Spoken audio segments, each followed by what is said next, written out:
Hey everyone! So it's time now to kind of dive back in with math. I know we kind of eased into it a little bit, and hopefully you're getting the hang of some of this online learning, even though it's like just week one and it's just really day one. So what I wanted to share with you, and let me see if I can pull this up for you, is kind of an outline for the next few weeks. Now, granted, we don't know how long we're going to be at this, right? It could just be another week or so. It could be the rest of the school year, which would make me super sad because I miss you all. But the first kind of matter of business is right before we left. I don't know if you remember this, but we were about to take a test. We were just starting to review, and then we were going to take a test on that Tuesday, and then that whole week got cut.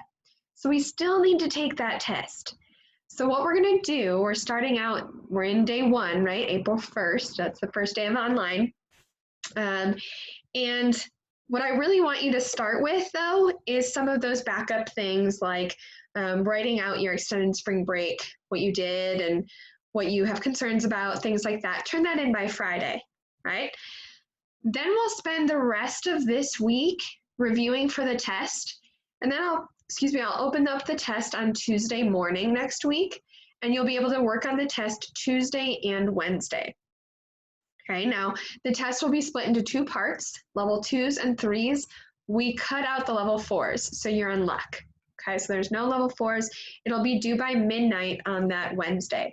You'll have a small review packet, not really a packet, but there are some online questions that I've split into two parts. One, I want you to actually write out your answers and take a picture and send to me. The other part you'll do on Clever. Okay, and I'll send out some instructions on how to access Clever if you're unsure on that a little bit later on. Okay, after we do that, we'll move into chapter 9 or our unit 9. And you can see we'll spend the rest of the year on that unit. And we'll break it up. Basically, like I said in the last video, our weeks are Wednesday to Wednesday. So we'll end the week with a mini assessment, just like a little online quiz to see what we learned in the previous week. And then we'll build on that and build on that and build on that until the end. Okay? So I just kind of wanted to give you an overview. This is not set in stone at all. It's going to change and it'll ebb and flow as the whole world is changing, right? It changes minute by minute. So let's dive in with our review, shall we? Where the heck were we? Can you put yourself 2 weeks ago back in the classroom when we were all together and we were talking about similarity, right? We were talking about similar triangles and similar figures. So I'm hoping that you still have a lot of your worksheets and toolkits that you can look back on for help, but I just thought we'd go through some of these together, okay? So some of the key things that we covered what scale factor means. Remember, that's new over the original, the OG. We talked about dilation and if the figure gets smaller, reduction versus an enlargement when it gets bigger. We talked about translation, if it moves from right to left, reflection, or rotation, and how that can transform figures. We talked about finding missing side lengths using that scale factor. So if we have a triangle, can we find that missing side length? And lastly, we talked about proving two triangles using angle, angle, side, angle, side, and side, side, side. Okay, so I know that's a lot of information, and I don't want to spend time kind of reteaching it to you because you had the chance to learn this in a traditional setting, and I know 2 weeks is tough to remember it all, but let's see if we can go back and remember some of this stuff. So I'm going to go through some level 2 type questions and level 3 type questions and kind of go through them with you before you do your own review. Okay, so when we were talking about scale factor and it was the new over the original, right? So again, we said, and I'm going to try my hand at writing on this, but we'll see how this goes. So we said, whoops, and right away, right? Learning curve. So the scale factor is the new over the original. And I look like a kindergartner wrote this. So how do we find this? Well, the new is going to be our P prime. So CP prime is 6, that's a 6, and CP is 15. okay? Now that doesn't match any of our answers, but both of those can be simplified. We can divide both of those by 3, and we get 2/5, okay? So our answer is C. The scale factor is 2/5, and it did indeed get smaller, right? CP prime is smaller than that bigger triangle. Awesome. Okay, moving right along. We talked about transformations. Describe the similarity transformation that maps WXY, so that's the bigger triangle, to ABC. Okay, so we're going from the big one to the small one. So I'm first going to look at W to A. How did I go from W to A? Well, I definitely had one thing happen. I had to flip this, right? W is on the bottom and now it ends up on the top. If I only did a flip, okay, so let's imagine I only did a reflection. So if I did that reflection, W would end up in a positive 12 up here, right? But it's not there. I had to reduce that down to end on the 4. So there was also a dilation of 1/3, right? So 12 times 1/3 got me 4. So I'm looking for a reflection and a dilation of 1/3 because 12 times 1/3 is equal to 4. Okay, so when I look down at my choices, dilation of scale factor of 1/3 and a reflection in the y-axis.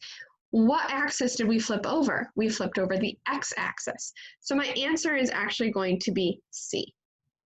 Okay, all right. Find the value of x. So this is when I was talking about finding the missing lengths of a triangle, right?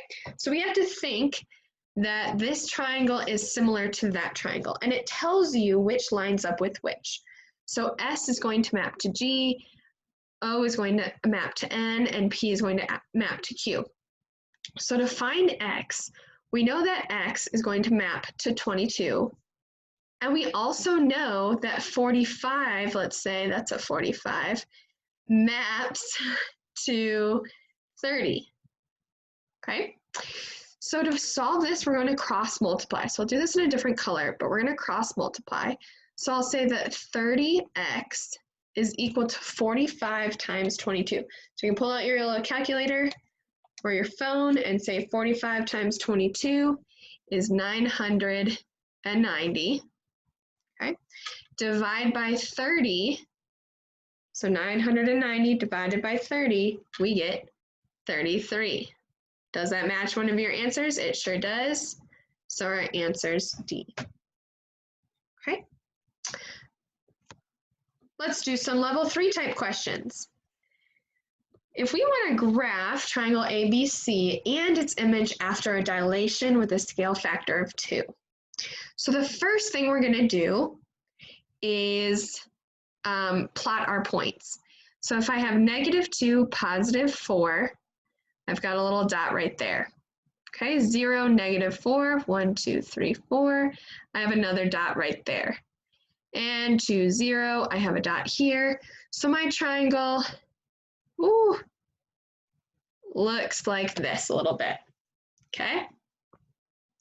Now we want after a dilation with a scale factor of 2. So what that means is that means that my k value is 2, and I need to multiply each coordinate point by 2. So now my A prime is going to be 2 times a -2 and a 2 times 4. Now I'm just writing this all out, but we can do this. It's -4 and 8. Okay, now my B prime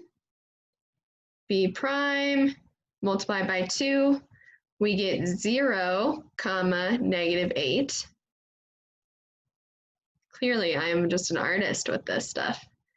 And C prime, scroll back up, is going to be 4, 0. So now I'm going to plot those points again. So I've got -4, 1, 2, 3, 4, go up 8, 2, 4, 6, 8. There's my A prime, 0, -8. there's my B prime, and C prime is my 4, 0. So I have a new figure that looks a little bit like this, okay? And it's exactly what we expect. If our scale factor is greater than 1, we'll have an enlargement. If it's less than 1, we'll have a reduction, okay? Let's do a few more level 3 type questions. We want to determine if these two triangles are similar. If they are similar, we're going to write a similarity statement. So remember, there are 3 ways that we know if they're similar. If there are 2 angles, angle, angle, side, angle, side, and side, side, side. So right away, we see that these angles are the same. So we've got one pair of equal angles. Now we need to check the sides, okay? So the shorter side of BC looks like the shorter side of YW. So I'm going to see if 24 over 32 matches my 48 over 61. 61. All right, 24 and 32 can both be divided by 8. And we get 3 over 4. Okay, what about 48 and 61, right? So if you're not sure, remember you can always use your calculator. Turns out it's not 3 over 4. So they're not similar. So all I have to say is not similar. Okay, awesome. All right, I think I've got 2 more for you, and then you're going to do 2 on your own. And again, we're going to graph a triangle, but this time it's going to undergo a translation and a dilation. Okay, so this time I'm going to skip graphing the original and only graph the triangle after a transformation. So the first thing it tells me is I need a translation, and I need to go 3 to the left and 4 down. That's what it means by x minus 3 and y minus 4, excuse me. So A prime, I'm going to calculate this by saying 2 minus 3 and y minus 4. So 2 minus 3 is a negative 1, and 4 minus 4 is 0. Okay, now B prime, I'm going to leave a little bit of a space. I need to apply the same concept. 0 minus 3 is a negative 3.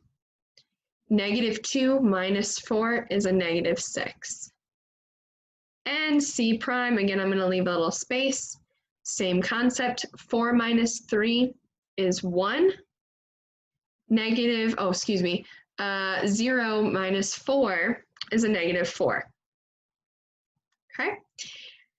Now I have to undergo a dilation. So my A double prime, I'm going to take my A prime and multiply both of them by 2. Okay, so I'm going to take this and apply my dilation. So I'm going to have a negative 2, 0. My B double prime, remember I'm multiplying each by 2, is a negative 6, negative 12. And my C double prime is a 2, negative 8. That's now what I'm going to plot on my little graph. So I'll have a negative 2, 0. I'll have a negative 6, 2, 4, 6, down 12, 2, 4, 6, 8. I'm a little off, so I'm going to just kind of put it right there. And a 2, negative 8. Somewhere in there. So my new triangle will look a little bit like this. Okay? Excellent. Now the last thing we covered was writing proofs. Okay? Now one thing I do want to mention, and maybe I can show it on my screen here, is you should still have your toolkit, maybe, that looks like this. Okay, so hopefully you can see this, that you still have a toolkit with your theorems, with the angle, angle, side, side, side, side, angle, side, and kind of a way of how we prove them to fill in the boxes. Okay, so now let's move through this proof together.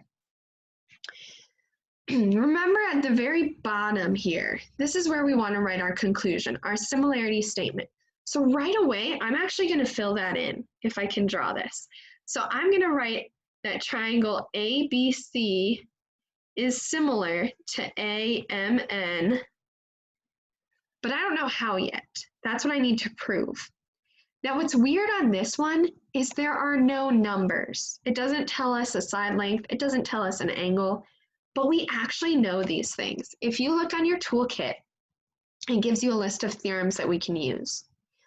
One of them is tipped off because of these arrows right here. These arrows tell us that those lines are parallel. So therefore, I know that this angle is congruent to this angle. How do I know that? I know that because of corresponding angles. So that's one thing I can write in here. I can write that angle M is congruent to angle B because of corresponding. I'm just going to write core because my handwriting with this pen is not very good. The other thing we know is that angle A is a shared angle. I'll put a double here. If I were to separate those two triangles, turns out that that angle is a shared angle. So they both have angle A. So actually angle A is congruent to itself by the reflexive property. And that's on your paper. So if you want to see how it's actually written, okay? So the last thing we need to do now is say how those triangles are similar. We have shown two pairs of angles. So I'm going to write angle, angle. I have shown that two pairs of angles are congruent, so I have two similar triangles. Okay, so I know that was a lot of review. What I would like you to do is we're going to practice some of these on our own.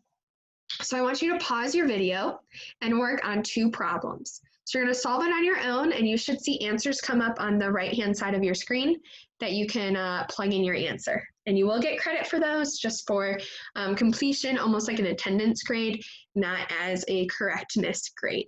But it will also tell you what the answer is, okay?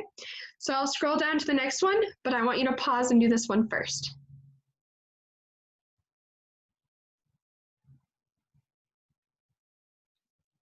All right, once you're done with that, you are all set. Very good job today. And I will see you in the next video.